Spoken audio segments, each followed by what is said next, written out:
Hello everyone, welcome to this video lecture. In this video lecture we are going to see how to install FreeBSD on a Raspberry Pi computer. So we are going to have a look at all the steps for installation of FreeBSD, and then we are going to install XFCE desktop environment on that BSD operating system. So let us get started. We can get started by installing the Raspberry Pi Imager software on our Windows system. So let me open that URL in a browser. So I have noted all the steps required in this installation in a text file which is uploaded to my GitHub repository. And you can find the link to this GitHub repository in the description section of this video down below. So in case you have any problem, you can always refer to this TXT file. So sit back, relax, and understand how that installation is done. There is no need to note down anything. So we have opened the Raspberry Pi software page. Now you may want to install the Raspberry Pi Imager software. You can flash an operating system image to a SD card or a micro SD card using this software. So earlier we had to separately install a utility known as Win32 Disk Imager, and we had to again download the image file for Raspberry Pi OS, and then we had to flash that Raspberry Pi OS image file into the micro SD card using Win32 Disk Imager. But now Raspberry Pi Foundation has created a utility known as Raspberry Pi Imager that will automatically download a lot of operating systems, and that tool will automatically flash it to the micro SD card. So it is just a matter of a few clicks. So in our case, we are going to use it to flash a custom FreeBSD image into the micro SD card. So there are three options for installation. You can download it for Windows if you are using a Windows system, or you can download it for Mac OS or Ubuntu x86. In case you have another Raspberry Pi setup with Raspberry Pi OS, then you can run this command in order to download and install the RPI Imager utility on your Raspberry Pi OS. So I have already mentioned the command here. So in order to save time and efforts, I have already downloaded and installed this utility. So I'm going to open that utility now. So you can always search for this utility with its full name in the search box and click. It is going to ask you for the admin credentials. Now we have to choose the OS, and there are a lot of options for OS available here, but we are not looking for any one of these options because we want to install our own FreeBSD image, and that option is not available here in any one of the offerings. So I'm just going to close this sub window, and I'm going to proceed to the next URL here. So let's go and visit this URL. So this URL has got the downloadable links for all the FreeBSD images for Raspberry Pi. So here we have the FreeBSD images list. So for Raspberry Pi 3 and 4, we can choose from the SD card images, and under ARC64, we can choose the option for RPI. So for 3 and 4, there is separate option. For Raspberry Pi B, there is separate option. So we are going to choose the one for Raspberry Pi 3 and 4. So you can run any model of Raspberry Pi 4 and Raspberry Pi 3B and Raspberry Pi 3B Plus. So let me click it and download it. It shouldn't take a lot of time for download because it should be only of a few hundred MBs. Now we will have to search for the image. So we are going to search for that image here, and yes, we have here the one for Raspberry Pi. So this should be the image. So because others are Pine64, Pinebook, Rock Pro, and here we have the one for Raspberry Pi. So I'm going to download this image. It is in image.xz format. So now the download should commence, and it is only of 443 MB. So it is going to take some time for download to finish. That depends on the internet speed that you have. I have got pretty fast internet, so it is going to take a couple of minutes for this download to conclude. And when that download is going to conclude, we are going to continue from there. So the image has been downloaded, and we can find it here in the downloads option of your browser. So you can also open that in the file system. So you can find that downloaded image in the downloads folder of your user on Windows. So here I had earlier downloaded image of Debian Bullseye, and you can find the link to the tutorial for setting up Raspberry Pi with Debian in the description section of this video. Now we are going to write this FreeBSD 13.0 operating system into the micro SD card that I have. So I'm going to use a 16 GB class 10 micro SD card. I'm going to insert it into the micro SD card slot of a SD card reader. Then let me go ahead and connect it to the USB port of my computer. So it is connected to the USB port of my computer, and it is opening a window and showing us please insert a disk into the USB drive H:. So now let me close it, and here we can see it that it is an unformatted card. So it's a 16 GB class 10 micro SD card. And let us go ahead and write this operating system image into this card. So let me open the Raspberry Pi imager. Let's go ahead and choose OS. So let's say use custom. And here we have the option for FreeBSD. So it is directly opening the downloads folder. In case it is not opening the downloads folder directly, you can browse through the file system for this folder. Select that and click open. Choose the storage and click on the write button. So it is going to flash an error message. So just go ahead and click yes, and it is going to commence writing the image to the micro SD card in a moment. First of all, it is going to say preparing to write, and after it is going to open the drive, then it is going to start copying the files into that micro SD card. So now as you can see, it is writing the operating system into the micro SD card, and here you can see it is progressing. So it is going to take quite a while for the entire image to be returned to the micro SD card. And I'm going to skip to the part where it is returned to the micro SD card. Once the operating system image has been returned to the micro SD card, the software is going to show a message like that.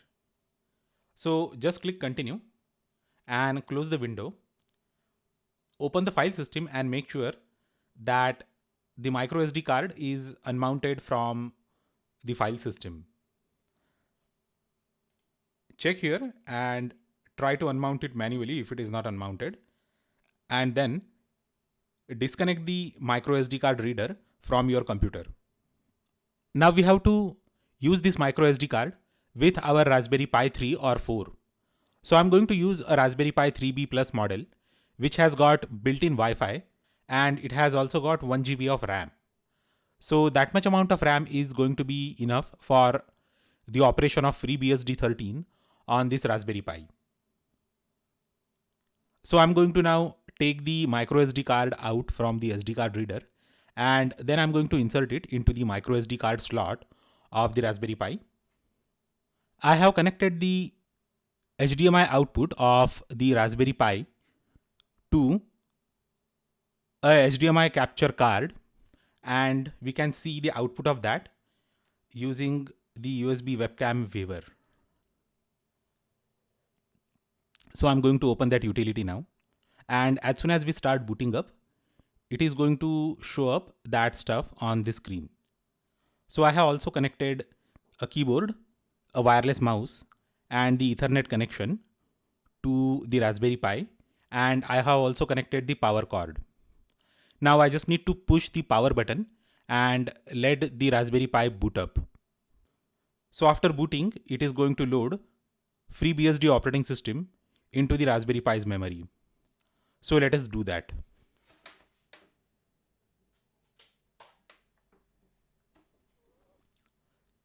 We can see the output here, and let me make it full screen.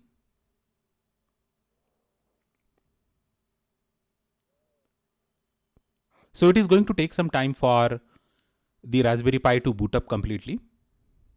And here we can monitor the progress of the boot sequence. So here we can see the mouse pointer is operational. So it seems that the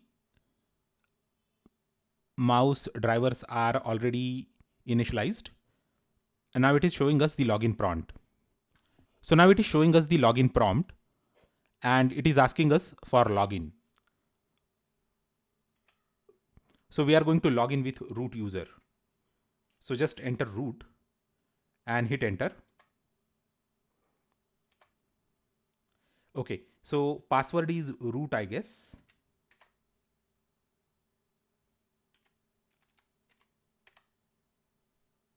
Okay, so we have logged into the root user of FreeBSD. So Raspberry Pi has booted up the FreeBSD operating system and this is the root user.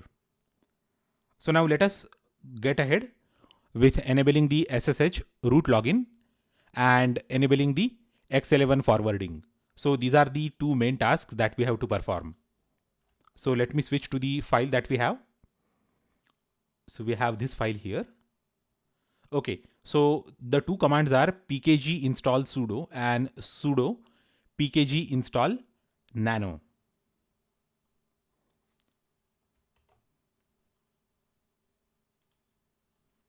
So pkg install sudo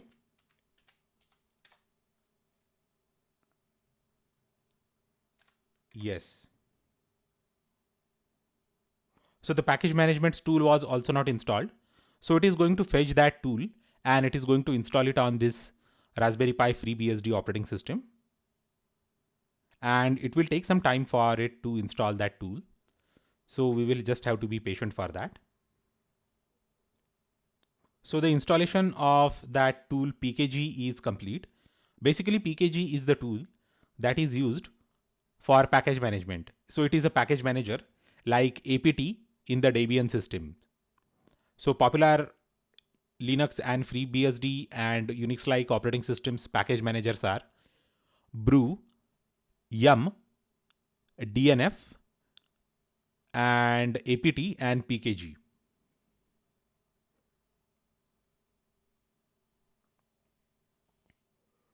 So it is definitely taking a lot of time for installing that tool sudo. Basically sudo is used for elevated privileges. So in case you have to access some sort of system related setting using a user other than root, we have to then use the utility sudo before running the command.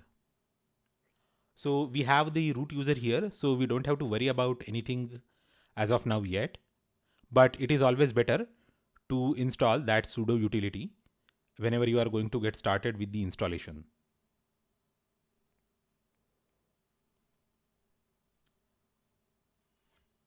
Okay, so it is prompting us to install a few utilities. So sudo is one of them. Get text runtime, index info, and sudo. So these are the utilities, and it is downloading 2 MB of data, and it is going to occupy 7 MB. Okay, it seems that the sudo utility along with other two utilities is done installation. So I'm just going to say clear. Okay, so it is taking the cursor at the top. Now let me go to the text file again. So here we have the text file, and for enabling the root login and X11 forwarding, we have to install sudo pkg install xauth. So X authentication is the utility that we have to install. Now to enable remote login for root user as well as X11 forwarding, we have to enable a few options in the file /etc/ssh/sshd config. And then we have to allow all these properties. We have to enable these. So X11 forwarding we have to enable, TCP forwarding we have to enable, and permit root login we have to enable. So we have already installed the text-based text editor Nano. So we are going to use that. So before that, we will install Xauth. So I'm going to say sudo pkg install Xauth, Xauth. Now it is going to install the Xauth utility along with few other utilities. And it is saying that it is going to download 3 MB of data. So the Xauth package as well as all the other required packages are installed. So let me clear the screen again. And let us proceed next. So now the next step is sudo nano /etc/ssh/sshd_config. Okay, it did not find the nano command. So I guess we have to install the nano utility. Sudo pkg install nano. So as I told you already, Nano is a text-based editor for the text applications. Okay, it has installed Nano. Now let us run that command again. And this is the SSHD config utility. Now the font is really very small. So I'm going to have to lean towards the monitor and I won't be able to say anything into the microphone. So please bear with me. I'm going to enable all the required settings.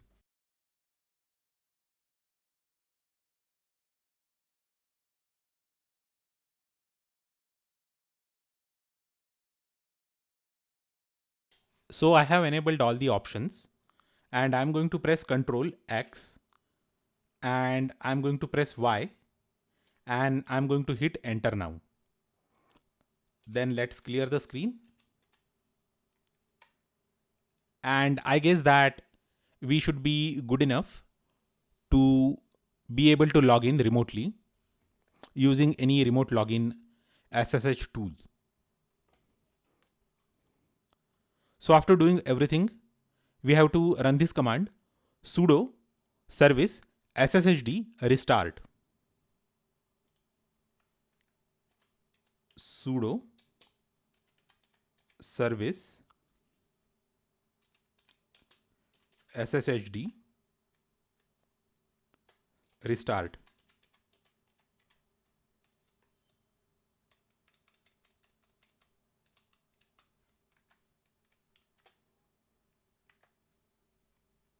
Okay, so it did not find the command. Let us see. Okay, so it is sshd_restart. So let me modify the command.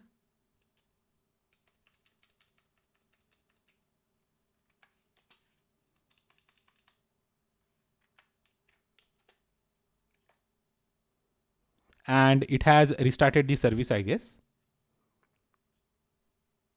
Or we can even restart the entire system itself. So sudo init and 6. So it is going to restart the computer.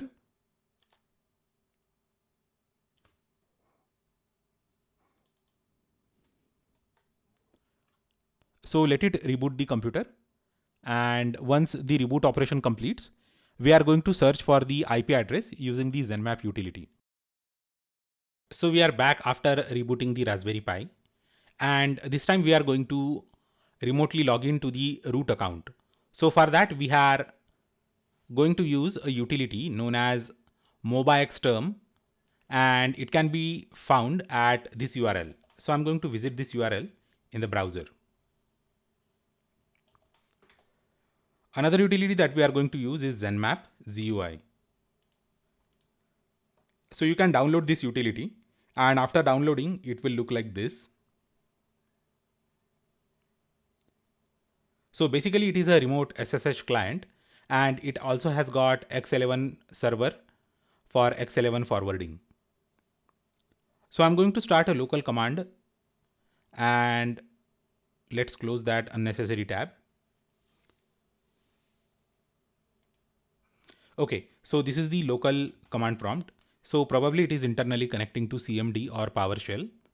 And this is my Windows computer. Okay, so I'm just going to type in host name -a, and okay, so I guess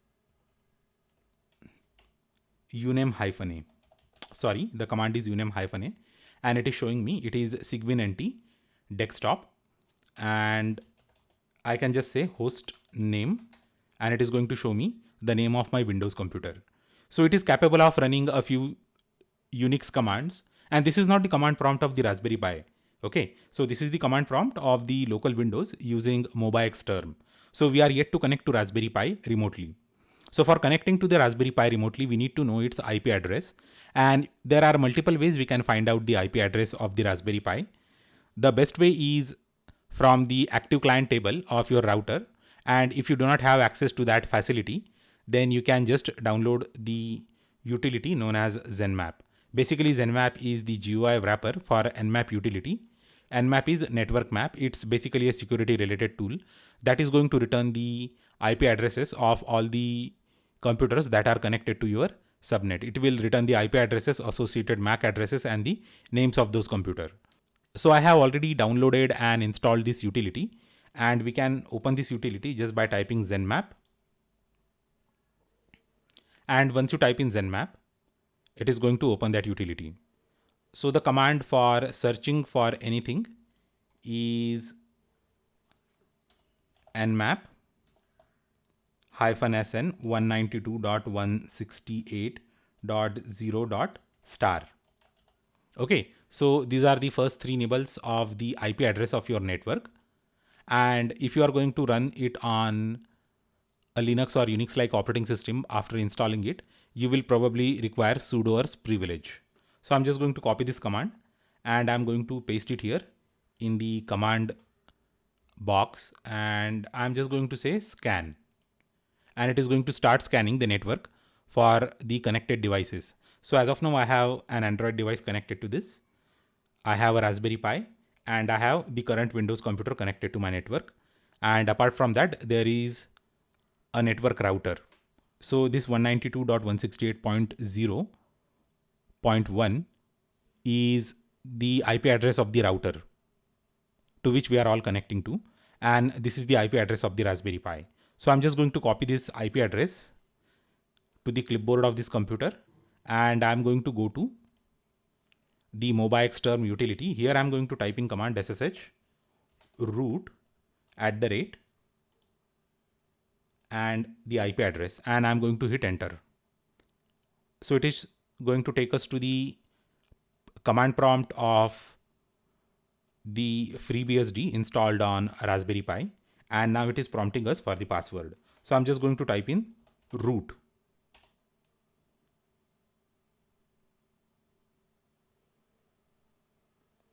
Okay, so I'm just going to say root here and press OK.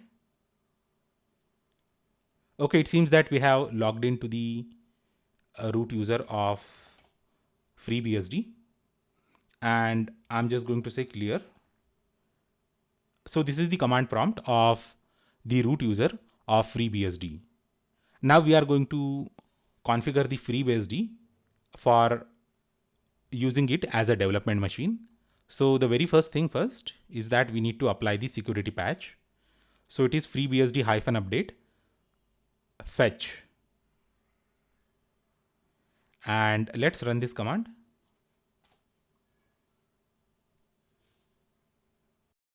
So the next command in the sequence is FreeBSD -update install. So let me copy this command and run it on the command prompt here. So again, I guess it is going to take some time for installation to finish. So meanwhile, I'm going to show you what I modified in the sshd_config file for enabling the X11 forwarding as well as remote root login. So let me again open another SSH window, root @192.168.0.107, and again it is going to prompt me for the password, which is root, ROOT. I don't know why it is asking me for the password multiple times, but let us enter. What is the harm? Okay, so let me clear the second screen and let me show you what I modified in the sshd config. Sudo nano /etc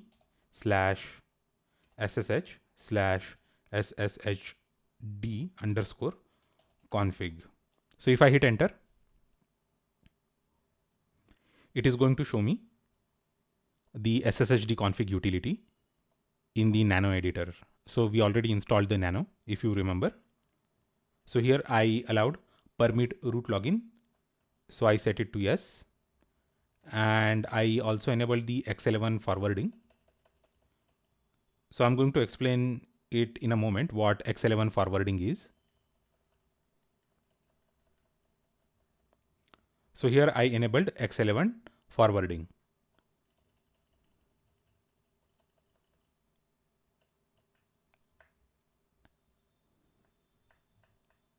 Okay.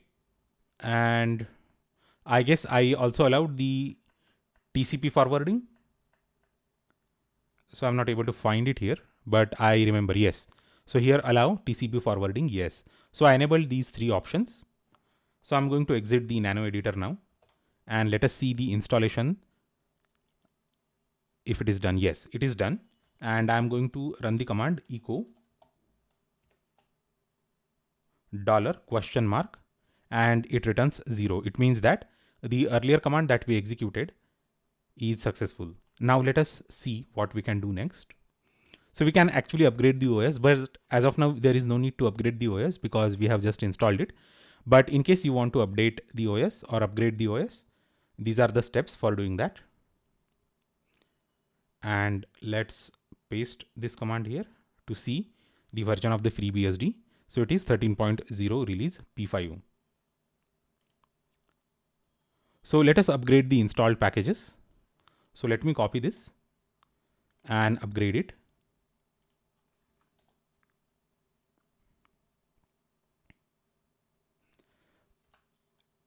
Okay, I guess it is going to download and upgrade some installed packages. So the earlier command for upgrading the packages ran successfully. Now we need to install all the upgraded packages. Paste here this command pkg-static install -f and pkg. Okay, so we are actually upgrading the pkg itself. Okay, it is done successfully. And pkg bootstrap -f. So it is going to bootstrap the package management system. Yes. So probably it is going to take some time. Let us see how long it takes. If it is going to take a lot of time, I'm going to skip it.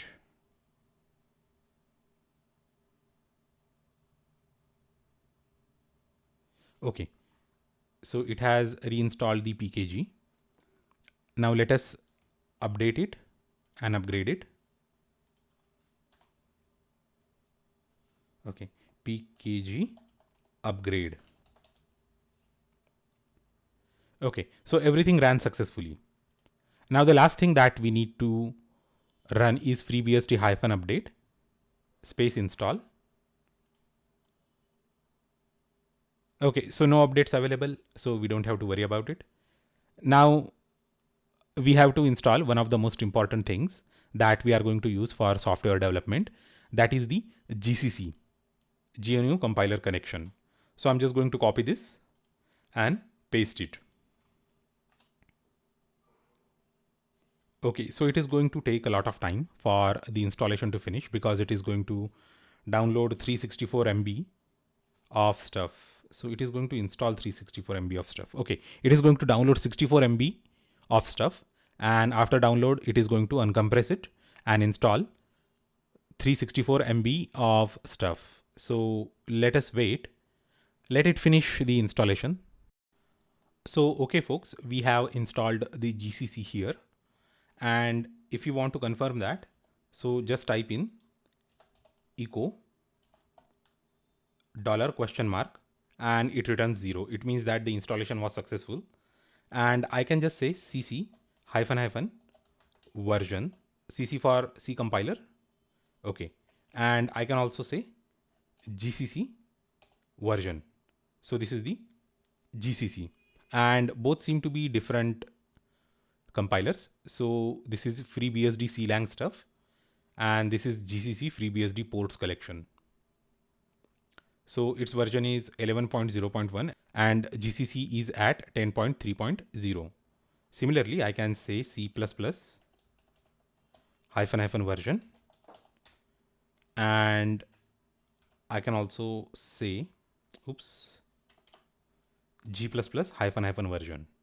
Okay, so we have two different C and two different C++ compilers.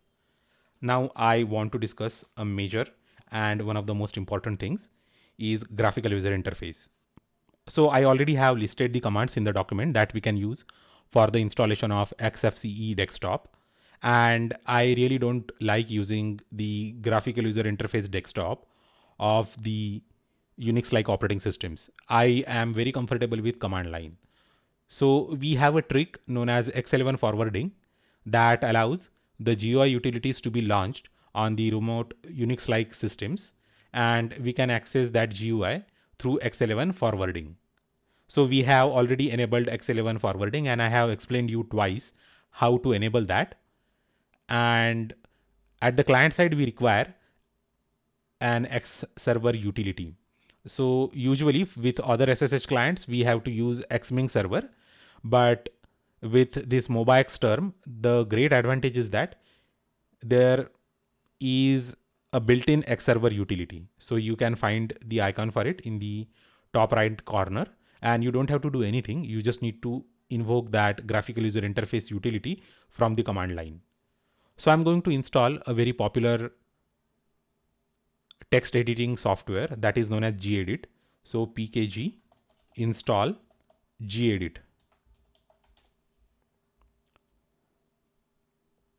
So let us see if it is able to install gedit. Okay, it is going to require, oh my god, a lot of space.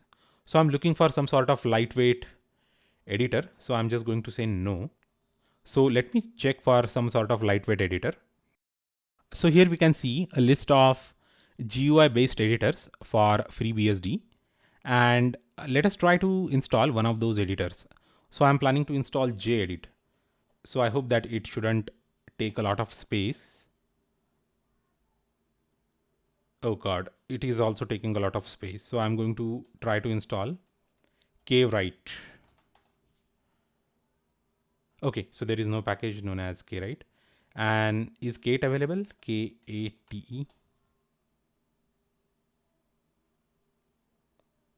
Let us see if it is available. Oh god, it is going to take 2 GB of space. So I guess we were better off with the first option itself. So I'm going to install the gedit. So it is kind of strange because we were looking for the alternatives for gedit because it was taking a lot of space here.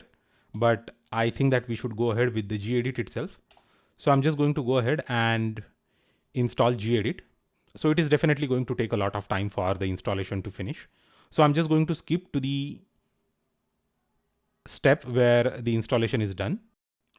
So the installation of gedit software is complete without any issues.